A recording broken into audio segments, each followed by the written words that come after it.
Welcome back to the Mental Grand. Today's case will make you question everything you know about family, loyalty, and what we truly owe each other. Picture this: a security camera in a quiet hallway. November 2019, the timestamp reads 3:47 p.m. A healthcare worker exits a patient's room. An elderly woman with a walker emerges behind her. They pause in the corridor. What happens next lasts only 6 seconds, but it will become the centerpiece of a murder investigation. The elderly woman reaches out. They embrace. Her frail shoulders tremble with emotion. The healthcare worker holds her gently, patiently. Then the clip ends. 6 seconds of footage, an embrace between two people. This moment will later be called evidence of manipulation, proof of fraud, a sign of criminal intent. But what if I told you this footage actually shows something much simpler? A woman expressing gratitude to the only person who never abandoned her. And 4 years later, this same healthcare worker would be found dead in the wilderness, executed for the crime of caring too much. This is the story of how an act of compassion became a death sentence. April 19, 2023. Morning light filters through the pine trees of Bridger Canyon, Montana. A local hiker takes her regular trail through the mountains. She's walked this path 100 times. Today will be different. At 7:42 a.m., she spots something unusual near a cluster of rocks, 20 feet from the main trail. She approaches cautiously. What she finds makes her blood run cold. A woman's body, face down, mid-50s. The back of her head tells the story. A single gunshot wound, execution style, clinical, professional. The hiker's hands shake as she dials 911. Sheriff's deputies arrive within 30 minutes. They secure the scene immediately. The victim is identified quickly through her driver's license. Audrey Fiske, age 53, hospice nurse, resident of Bozeman, Montana. The deputies note several crucial details. The body is fresh. She's been dead less than 24 hours. There are no signs of a struggle. Her jewelry remains on her body. A simple watch, earrings, a wedding ring from a marriage that ended years ago. 2 miles down a logging road, they find her vehicle, abandoned, engine cold. Her purse sits on the passenger seat. Her phone is in the cup holder, wallet intact, nothing stolen. This eliminates the most obvious motive. This wasn't a robbery gone wrong. This wasn't a crime of opportunity. This was a planned execution. Someone wanted Audrey Fiske dead. The question that will drive the investigation: why? To understand who killed Audrey Fiske, you need to understand who she was. Born in rural Montana in 1970, grew up on a ranch outside Billings. Horses, wide skies, hard work. From childhood, she knew she wanted to help people. While other kids talked about becoming astronauts or movie stars, Audrey wanted to be a nurse. She worked her way through nursing school, 2 jobs simultaneously, waited tables at night, worked retail on weekends, graduated in 1995 with honors and 0 debt. Her 20s were spent in high-pressure hospital environments, ICU, emergency rooms, code blues, life and death decisions. The adrenaline was addictive at first, but the burnout was inevitable. By 2005, at age 35, Audrey made a change. She transitioned to hospice care. The pace was slower, the interactions were deeper. She wasn't fighting death anymore, she was making it bearable. Audrey had a gift for this work. Patients felt comfortable with her immediately. Families trusted her instinctively. She had a way of being present without being intrusive, of providing comfort without offering false hope. She worked for a hospice agency in Bozeman. They sent her to patients' homes throughout the region. She specialized in end-of-life care, pain management, emotional support, helping families navigate the hardest goodbyes they'd ever face. Audrey was excellent at her job. Patients requested her by name. Her schedule was always full. But she never treated it like just a job. For Audrey, this was a calling. And in 2006, that calling would lead her to a patient who would change her life forever. Estelle Bishop, age 67 in 2006, wealthy widow living in a sprawling home on the outskirts of Bozeman. Estelle's late husband, Langston, had built a real estate empire from nothing. When he died in 2005, he left Estelle with approximately $9 million. Properties, investments, more money than she could spend in 3 lifetimes. But money couldn't cure loneliness. Estelle had 2 adult children. Her son lived in Denver, a successful corporate lawyer. Her daughter lived in Seattle, a tech executive climbing the corporate ladder. Both had families of their own, both visited occasionally, both called when they remembered. In 2006, Estelle received devastating news: stage 3 breast cancer, aggressive, spreading. The hospice agency assigned Audrey to her case. They connected immediately. Estelle appreciated Audrey's directness. Audrey didn't sugarcoat the reality of the disease, but she also didn't rob Estelle of hope. They talked about life, about her late husband, about her children, about regrets and dreams. Over the months of treatment, they became more than nurse and patient. They became friends. By early 2007, Estelle's cancer went into remission. Audrey's official assignment ended, but they stayed in touch. Phone calls, occasional visits, a genuine friendship. Then, in 2009, the cancer returned, metastasized. This time, it had spread to her bones. Estelle called the agency. She requested Audrey specifically. For the next 14 years, Audrey would be a constant presence in Estelle's life. Estelle's children? Not so much. Let's talk about numbers. Numbers don't lie. From 2009 to 2023, Audrey visited Estelle over 2,200 times, sometimes 3 times a week, sometimes 5. During bad stretches, nearly every day. She helped with medications, managed pain, sat with Estelle during chemo, held her hand during the worst moments, celebrated the small victories. Estelle's children, her son Julian and Paige, visited maybe 50 times total over those same 14 years. Julian came for Christmas most years, sometimes for Estelle's birthday, maybe one other visit if business brought him to Montana. Paige came for Thanksgiving when her schedule allowed. She called monthly, sometimes. They were busy. They had careers, families, responsibilities. They told themselves their mother understood. They told themselves someone else was taking care of her. That someone else was Audrey. And Estelle noticed. She noticed who showed up and who didn't.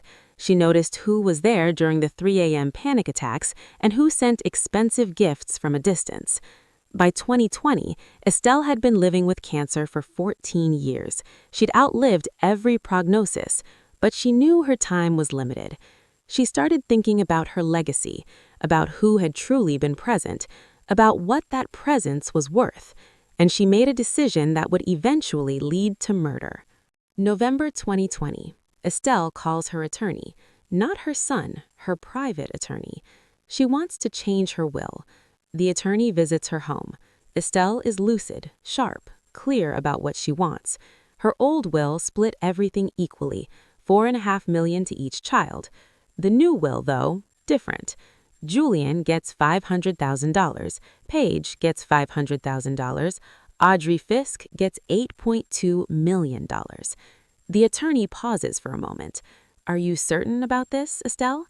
Estelle has never been more certain about anything in her life. She explains, Audrey has been there for 14 years, over 2,200 visits. Her children have visited maybe 40 times over those same 14 years. Audrey earned it. The attorney asked if she wants to tell her children. Estelle says no. She wants them to find out after she's gone. She wants them to understand what they lost by not being there. Before the will is signed, 3 independent doctors evaluate Estelle's mental competency. This is standard practice for significant estate changes, especially when the beneficiaries might contest. All 3 doctors confirm Estelle is completely lucid, fully capable of making informed decisions. The will is signed, witnessed, legally airtight. Estelle tells the attorney to keep it confidential until her death. Estelle lived 2 more years. The cancer progressed slowly. Audrey increased her visits 5 times a week by 2022. Estelle was bedridden most days, in constant pain. but Audrey kept her comfortable. In January 2023, Estelle's condition deteriorated rapidly. Audrey was there almost every day that final week. On January 14, 2023, Estelle died peacefully in her sleep. Audrey was in the room, holding her hand. Julian and Paige flew in for the funeral. Small service, tasteful. Audrey sat in the back. She didn't speak to the family. She grieved quietly for someone she cared about deeply. 2 weeks later, the attorney summoned Julian and Paige for the reading of the will. They expected a simple 50-50 split. Instead, they got the shock of their lives. $500,000 each. $8.2 million to Audrey Fiske. The room went silent for a moment. Julian spoke first. There must be a mistake. The attorney assured them there was no mistake. The will was clear. Estelle had been evaluated by 3 doctors before signing. All confirmed her competency. Paige's face flushed red. Who the hell is Audrey Fiske? Your mother's nurse, the attorney reminded them. Paige exploded. This is insane. Our mother was manipulated. Julian agreed immediately. We're contesting this. The attorney warned them. Contesting would be expensive, difficult. Estelle had taken every legal precaution. But Julian and Paige didn't care. This wasn't about the money, they claimed. This was about protecting their mother's legacy. The estate entered probate, standard procedure. Even uncontested, probate in Montana takes 60 to 90 days. Julian and Paige filed a formal challenge. This froze all assets. Nobody could receive anything until the court ruled. They hired a private investigator, told him to dig up dirt on Audrey Fiske, anything that would prove manipulation, fraud, undue influence. The investigator searched for weeks. He found nothing. Audrey had no criminal record, no history of financial impropriety, no complaints from previous patients or their families. She was exactly what she appeared to be, a dedicated hospice nurse who'd cared for their mother for 17 years.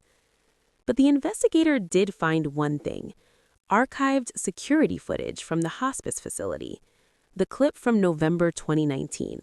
The hallway embrace, the crying. 6 seconds. He showed it to Julian and Paige. They watched it, and they saw exactly what they wanted to see. Julian, look at how vulnerable she is. Look at how Audrey is holding her. This is manipulation, building emotional dependence. Paige, this is grooming. She's been grooming our mother for years, isolating her from her real family. The investigator tried to offer alternative interpretations, but they didn't want to hear it. They submitted the footage as evidence, claimed it showed a pattern of emotional exploitation. March 2023, probate court. Julian and Paige's attorney presented the security footage, argued it demonstrated Audrey exploiting Estelle's vulnerability. Audrey's attorney countered with expert witnesses, psychologists, geriatric specialists. They all reviewed the footage. Their conclusion? Unanimous. This isn't manipulation. This is gratitude. This is a patient expressing appreciation for years of compassionate care. One psychologist noted something crucial. Estelle initiated the embrace. She reached out first. That's inconsistent with someone being manipulated or coerced. Audrey's attorney also presented Estelle's medical records. 3 independent doctors had evaluated her mental competency before she signed the will. All 3 confirmed she was lucid, understood what she was doing, had no cognitive impairment. On April 3, 2023, the judge issued his ruling. The will was valid. Estelle had been mentally competent. The distribution of assets would proceed as written. Julian and Paige's challenge was denied. The estate would complete final processing. Assets would be distributed within 30 to 45 days. By mid-May, Audrey would receive the $8.2 million. The story hit the news, local at first, then regional. Headlines: Children contest mother's will after fortune left to nurse. Public opinion was divided. Some sympathized with the children. Others pointed out the obvious: 2,200 visits versus 50. Audrey was there. They weren't. Julian and Paige were humiliated, their names in the press, their reputations damaged, and they lost. Within weeks, Audrey would be a multi-millionaire, but Julian and Paige couldn't accept that. Julian understood the timeline intimately. He'd worked in estate law early in his career. Once the judge validated the will, the clock started ticking. The estate administrator would finalize asset transfers within 45 days. After that, the money would legally belong to Audrey. If she died before the transfer completed, it would create chaos. Probate would reopen. Maybe they'd have grounds to challenge again. But if Audrey died after the money transferred, it was over. Her heirs would inherit. Julian and Paige would never see a dime. They had maybe 4 weeks. 4 weeks to act. In early April 2023, Julian and Paige met privately. No lawyers, no spouses, just the two of them.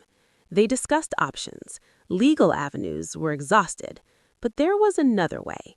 If Audrey died before receiving the money, everything would freeze again. Uncertainty, maybe another chance. It was desperate, it was insane, but they were out of options. Julian made a call. Through his law firm, he knew people who operated in gray areas. Within days, he'd arranged a meeting with someone who could solve problems. The price? $50,000 cash. Julian and Paige split it, $25,000 each. They provided everything: Audrey's address, her schedule, her routines. The job was set for mid-April, before the money transferred. April 18, 2023. Evening. Audrey finishes her shift at the hospice facility. She's exhausted, emotionally drained. She's been grieving Estelle, processing the trial, the accusations, the media coverage. She pulls into her driveway around 8 p.m. A man is waiting in the shadows. Dark clothing, gloves, mask. He approaches quickly, says nothing. Audrey turns, sees him, starts to speak. The man raises a gun, fires once. Back of the head. Audrey drops instantly, dead before she hits the ground. The man checks for a pulse, confirms, drags her body to a vehicle parked nearby. He drives into the mountains, Bridger Canyon, a remote area, leaves the body off a trail. He drives back, abandons Audrey's car on a logging road, leaves her purse and phone inside. By midnight, he's gone. The next morning, a hiker finds the body. The investigation moves quickly. Detectives notice immediately this isn't random. Execution-style killing. Body dumped, no robbery, no sexual assault. This is professional. They start with motive.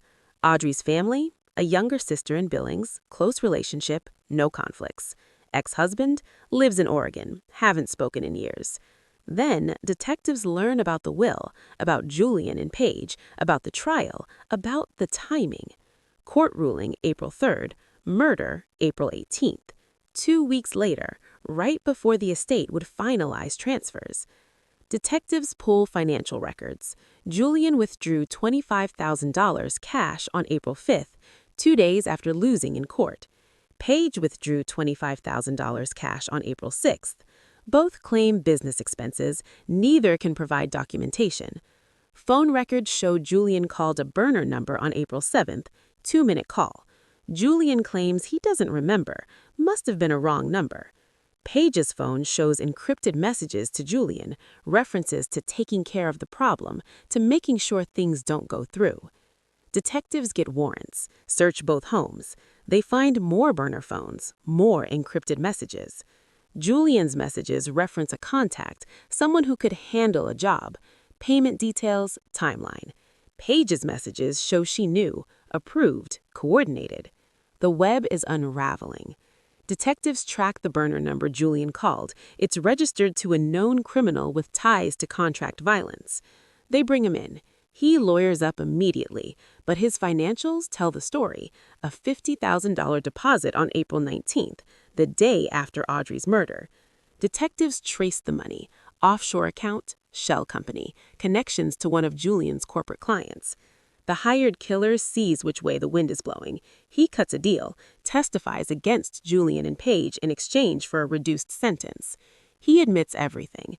Julian contacted him through an intermediary, paid half up front, half after, provided Audrey's address, her routine. The job was set for mid-April, before the money transferred. April 25th, 2023. The arrests are coordinated, public, deliberate. Julian is arrested at his law firm in Denver, mid-morning. He's in a meeting with senior partners and clients. 3 FBI agents walk in, flash badges. Julian Banks, you're arrested for conspiracy to commit murder and first-degree murder. Julian stands, tries to maintain composure. They cuff him in front of everyone, his colleagues, his clients, people he's worked with for 20 years. They walk him out through the lobby. News cameras are waiting outside. The footage airs that evening nationwide. Prominent attorney arrested for murder for hire. Paige is arrested at her office in Seattle. She's in a boardroom, giving a quarterly presentation to the executive team. Seattle PD walks in with FBI agents, interrupts the meeting. They read her rights in front of the entire board, cuff her in front of 15 executives. She's escorted on. Security footage from the building leaks online within hours, goes viral. The humiliation is complete. Both careers over. Julian disbarred within days, Paige terminated immediately, their reputations destroyed, and the case hasn't even gone to trial yet. September 2023. The trial begins. The prosecution's case is overwhelming. Financial records, cash withdrawals, phone records, calls to the hired killer, text messages discussing the plan, the killer's testimony describing the job in detail, and the security footage. The same footage Julian and Paige used to prove manipulation. The prosecution shows it again, but this time they use it differently. They argue that Julian and Paige saw this moment of love and compassion and interpreted it as manipulation because they couldn't accept that their mother loved someone else more than them. That jealousy and greed blinded them. That they killed Audrey not because she manipulated their mother, but because she cared for their mother when they didn't. The footage that was supposed to save them becomes the evidence that condemns them. The defense tries to argue desperation, that Julian and Paige genuinely believed Audrey had manipulated their mother, that their actions, while wrong, were driven by a misguided attempt to protect their mother's legacy. The jury doesn't buy it. The evidence of premeditation is too clear. The encrypted messages, the cash payments, the coordination with a hired killer, the timing. Everything points to calculated murder for financial gain. After 3 days of deliberation, the jury returns. Guilty on all counts. Julian, first-degree murder, conspiracy to commit murder. Paige, conspiracy to commit murder, accessory to murder. Sentencing comes a month later. Julian, life without parole. Paige, 40 years, earliest possibility of parole in 2063. She'll be 97 years old. Part 15. The Aftermath. Under Montana's Slayer statute, neither Julian nor Paige can inherit anything from Estelle's estate due to their convictions. The $500,000 each were supposed to receive? Forfeited. The entire estate, $9 million after legal fees, would have gone to Audrey. But Audrey is dead. The estate administrator determines that since Audrey died before the funds transferred, her inheritance passes to her designated beneficiaries. Audrey had named her younger sister as her sole beneficiary years earlier. The sister, a school teacher in Billings, inherits the $8.2 million. She's shocked, overwhelmed. She uses $2 million to establish a scholarship fund in Audrey's name, the Audrey Fiske Compassionate Care Scholarship. It provides full tuition for nursing students who want to work in hospice and palliative care. The rest she invests, lives modestly, honors her sister's memory by supporting the kind of work Audrey dedicated her life to. Julian and Paige lost everything: their careers, their reputations, their freedom, the money they killed for. The irony is absolute. Conclusion. Audrey Fiske was 53 years old when she died. She spent 17 years caring for a woman who wasn't her family, who didn't owe her anything beyond a paycheck. But Audrey gave more than what was required. She gave her time, her compassion, her presence. And a dying woman recognized that, chose to honor it. Julian and Paige saw that recognition as theft, as manipulation, because they couldn't accept a simple truth. Presence matters more than blood. Showing up matters more than sharing DNA. Their refusal to accept that truth cost them everything. This case is a reminder that relationships require effort, that love requires presence, that you can't expect to be valued if you're never there. Estelle didn't leave her fortune to Audrey because she was manipulated. She left it to Audrey because she earned it, through 17 years of showing up, of being present, of caring when no one else did. Julian and Paige thought they were entitled to their mother's money because they were her children, but Estelle's will was her final statement. Biology doesn't equal devotion, presence does. The security footage from November 2019 captured a moment of pure gratitude, a dying woman thanking the person who made her final years bearable. Julian and Paige saw that footage and twisted it into evidence of wrongdoing, but the only wrongdoing was their own, their neglect, their selfishness, their greed. And when that footage was shown in court during their murder trial, the truth became undeniable. They killed Audrey not because she did something wrong. They killed her because she did everything right, and they couldn't stand it. Audrey Fiske is buried in a small cemetery outside Bozeman. Her grave overlooks the mountains, the same mountains where her body was found. Her sister visits often, so do families of former patients, people whose loved ones Audrey cared for over the years. They leave flowers, notes.